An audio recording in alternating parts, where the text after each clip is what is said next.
Hey everyone, and welcome to this explainer. Today we are unpacking what is honestly a truly profound biblical paradox. We're looking at how the ultimate agonizing suffering of a prophesied servant directly leads to his absolute and eternal victory. It's literally a journey from the absolute deepest sorrow to the highest triumph. And we're going to ground these ancient words in a very real, historical context right now. So how does ultimate suffering lead to ultimate victory? Let's just dive right into this fascinating question. We're going to zero in specifically on the final 3 verses of Isaiah chapter 53. That's verses 10, 11, and 12.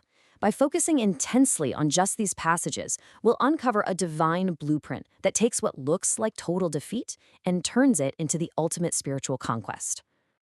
Section 1. The Father's Good Pleasure. We begin our progression here by looking at the deep sorrow of the bruised servant, and really the divine purpose behind it all. Looking at Isaiah chapter 53, verse 10, it states powerfully that it pleased the Lord to bruise him and to make his soul an offering for sin. Now, you might be wondering, what does that actually mean? Well, it explains that this suffering wasn't just left to chance. No way. It wasn't some random twist of fate or just the result of wicked persecutors. Actually, it was the specific will and good pleasure of the Father. This divine plan was manifesting itself in its fullest measure in the very hour of what seemed like complete failure. Now, a super profound promise emerges here with the phrase, his seed. Because he was made an offering for sin, he actually gains a family. 2 Corinthians chapter 6, verse 18 expands on this beautifully, saying, "And will be a father unto you, and ye shall be my sons and daughters." That explains that through this agonizing sacrifice, believers are officially sealed and claimed as his very own children. Moving on to Section 2, Travail and Satisfaction. Here we see how the narrative really builds on the Savior's deep emotional burden and his ultimate satisfaction.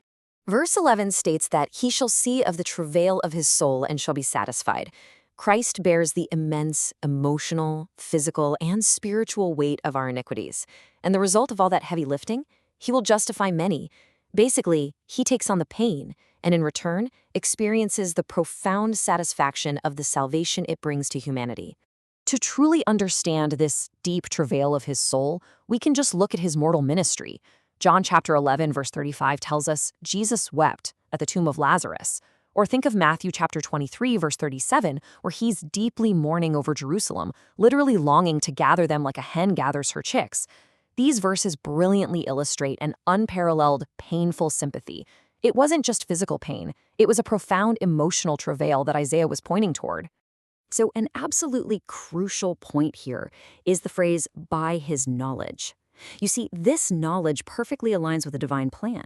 John chapter 5, verse 19 explains that the Son does exactly what he sees the Father do. His profound understanding allowed him to flawlessly execute the atonement. He knew exactly what was required, and, well, he accomplished it perfectly. Okay, Section 3, Spoils of the Great and the Ultimate Intercessor. This brings us right to the culmination of the prophecy, shifting from his incredible suffering to an absolute, conquering victory. Verse 12 declares, "Therefore will I divide him a portion with the great, and he shall divide the spoil with the strong, because he hath poured out his soul unto death." This is huge, because it explains that precisely because he willingly laid down his life in total obedience, he achieves the ultimate spiritual conquest. The victory is a direct result of the sacrifice itself. And this language brilliantly taps into an ancient custom, the dividing of battle spoils after a massive victory. Just like a conqueror claiming valuable spoils, the Messiah subdues the world to himself. As John chapter 6, verse 37 states, "All that the Father giveth me shall come to me." That explains that the Savior's victorious, hard-won spoil is literally the redemption of human souls. Looking at how this final prophecy played out historically, Mark chapter 15, verses 27 and 28 state that they crucified him between 2 thieves. This explains how he was willingly numbered with the transgressors. He subjected himself to a malefactor's death, placed in the exact same manner and place with them, purposefully bearing the sins of many. Finally, we look at his role as the ultimate intercessor. John chapter 17 is famously known as the intercessory prayer, which explains how he not only prayed for those who crucified him while on earth, but how he continually represents his sacrifice to the Father in heaven. He's essentially making a legal demand for the good things purchased by his sacrifice. It's an ongoing, eternal intercession. So, as we reflect on this explainer and this incredible journey from a bruised servant to triumphant king, we really have to ask ourselves, how will you respond to the ultimate intercessor who bore the ultimate sacrifice? This concludes our overview.